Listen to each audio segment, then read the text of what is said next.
हमारे साथ जब भी गलत होता है, कुछ भी गलत होता है, तो हम पूरा दोष ऊपर वाले को दे देते हैं। ऊपर वाले ने ऐसा क्यों किया, मेरे साथ ही ऐसा क्यों होता है। हम कभी समझने की कोशिश नहीं करते कि हमारे साथ होता क्यों है। बिना कुछ जाने समझे हम सारा दोषारोपण ऊपर वाले के सर पे मंड देते हैं। कभी भी कोई माँ बाप अपने बच्चों के साथ दो तरह का व्यवहार नहीं करता। अगर मान लीजिए हमारे 2 बच्चे हैं या 2 भाई बहन हैं, तो क्या अगर हमें उनकी किस्मत लिखना होता तो क्या हम दोनों की किस्मत अलग अलग लिखते?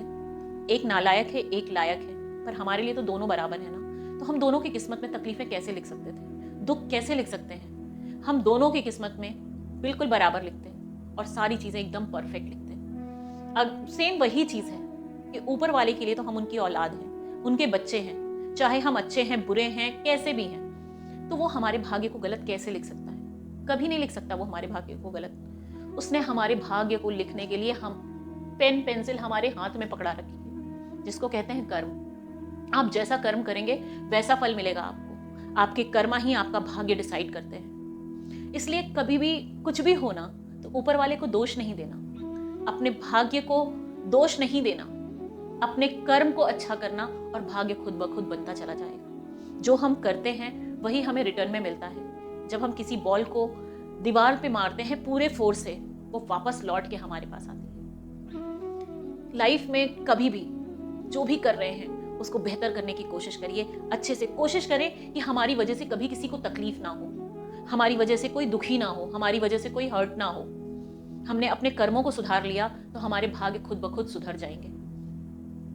जिंदगी में बहुत सारी चीजें ऐसी होती चली जाती हैं जो हमें लगता है ये क्यों हो रहा है। हम पूरी जिंदगी अच्छा करते चले जाते हैं, लेकिन कहीं पे आके हमने अगर थोड़ा सा गलत कर दिया तो भी वो हमारे कर्मा को बहुत इफेक्ट करता है।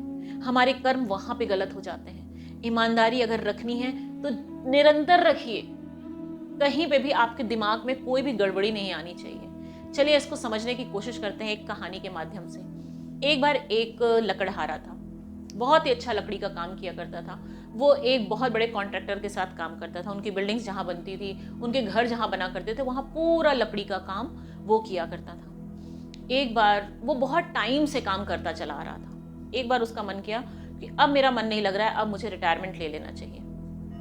जो उसका मालिक था वो उनके काम से बेहद खुश था, बेहद खुश था। उन्हें लगता था कि उससे बेहतर इंसान उन्हें मिल ही नहीं सकता। वो हमेशा उसकी तारीफ किया करते थे, उसकी हर प्रॉब्लम्स को, हर चीज़ों को वो शॉर्ट आउट करने की कोशिश किया करते थे।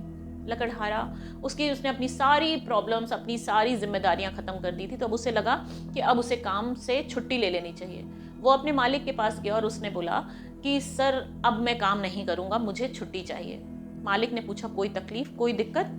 उसने बोला नहीं, मुझे कोई भी दिक्कत नहीं है, कोई भी परेशानी नहीं है, लेकिन अब मैं काम नहीं करना चाहता, अब मैं आराम करना चाहता हूँ। मालिक ने बोला ठीक है, तुम्हें किसी चीज़ की ज़रूरत हो, कुछ भी हो, तुम हमें बताना, और लेकिन छुट्टी देने से पहले मैं तुम्हें एक काम और दूंगा, तुम्हें वो करना पड़ेगा। उसने भी अनमने मन से बोला ठीक है, अब अंतिम काम है तो उसको कर ही लेते हैं।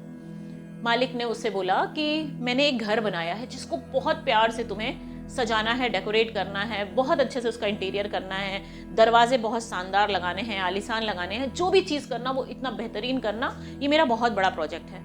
उसने भी वो हाँ कर दिया और उसने हड़बड़ी में फटाफट वो सारे काम को कंप्लीट किया। कौन सी लकड़ी लगाया, कौन सी क्या चीज़ें की, क्योंकि उसका मन ही नहीं लग रहा था। उसने सारा काम फटाफट कंप्लीट करके वो आया और उसने मालिक से बोला मालिक अब मुझे छुट्टी दे दीजिए, आपका काम कंप्लीट हो गया। मालिक बहुत खुश हुए और उन्होंने उस घर की चाबी उसको पकड़ाई और उसने बोला तुमने पूरी जिंदगी हमारे साथ इतने अच्छे तरीके से काम किया है, बहुत ईमानदारी से काम किया है, तो मेरा भी फर्ज बनता है कि मैं तुम्हारे लिए कुछ करूं, और मैंने ये घर तुम्हारे लिए बनाया है जिसको अब तुम जिसमें रहोगे और अपनी पूरी जिंदगी तुम इस घर में बिताओगे, और तुम्हारी हर जरूरतों को मैं पूरी करूंगा, क्योंकि तुमने पूरी जिंदगी का, अपनी पूरी जिंदगी का जो सबसे अनमोल समय था वो तुमने हमें दिया।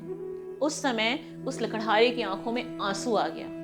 वो इतना दुखी हो गया, वो कारपेंटर इतना दुखी हो गया कि उसको लगा उसने जिंदगी भर तो ईमानदारी से काम किया, लेकिन एक मोड़ जिंदगी का ऐसा आ गया जहां पे उसने अपनी काम में कमी कर दी और उसका जो चीजें उसे मिली उसी में भी वो ईमानदारी ना दिखा सका।